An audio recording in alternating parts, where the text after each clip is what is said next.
So Charlie Kirk's wife makes this crazy statement at her husband's memorial about her husband's killer. I forgive him.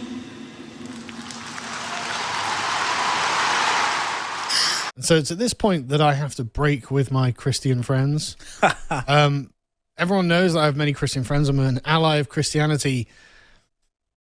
But I wouldn't forgive him. I would drag him around the walls of Troy from a chariot. Explain to me why that's wrong. The two are not in any way in conflict.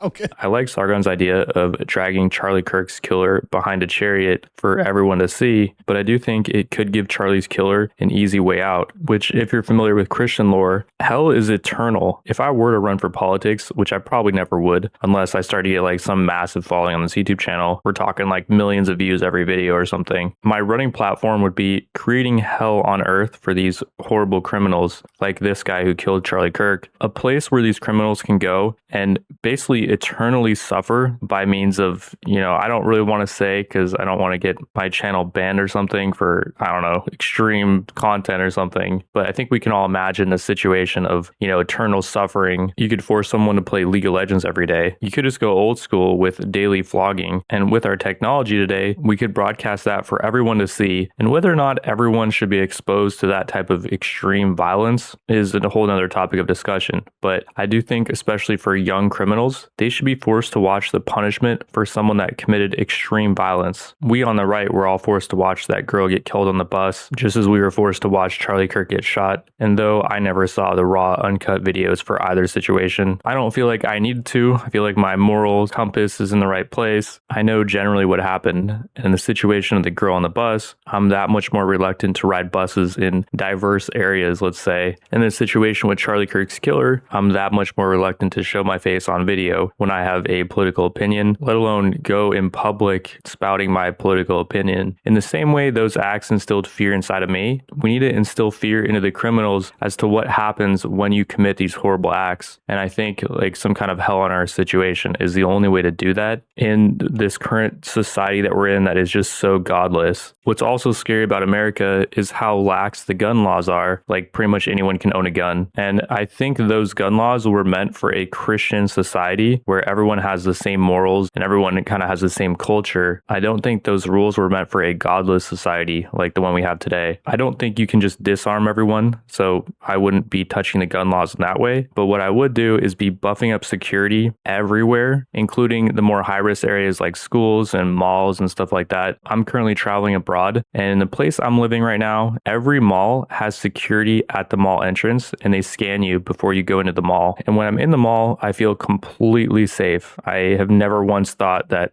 something bad could happen. And it's the same when I'm just walking around. I see security guards armed and I feel safe. And safer than I've felt in America pretty much ever, actually, which is kind of crazy because the country I'm in is pretty poverty stricken in a lot of areas. They have had issues with crime, similar to how El Salvador, I think, has had issues with crime. And the way to counter that is buffed up security, and you got to make the criminals fear committing crime. That's the only way out of this situation, I think. Until something like that is done, I don't really see myself coming back to America unless I absolutely have to. And I definitely don't see myself raising a family in America. Traveling in Asia has made me realize that actually raising a family is something I could possibly do in Asia. And when I was in America, I never ever thought that it'd be like a possibility. Like I never want to have kids or anything like that. And I think there's a lot of factors that contribute to that, like the schooling system, transing out the kids and stuff like that. There's just no way I would ever have a kid that gets indoctrinated by the school system. They would have to be homeschooled or something. Asia, though, is just a lot more based. And if you're a digital nomad, I definitely recommend doing some traveling in Asia and doing your work over here for a while just to kind of get a new perspective on things.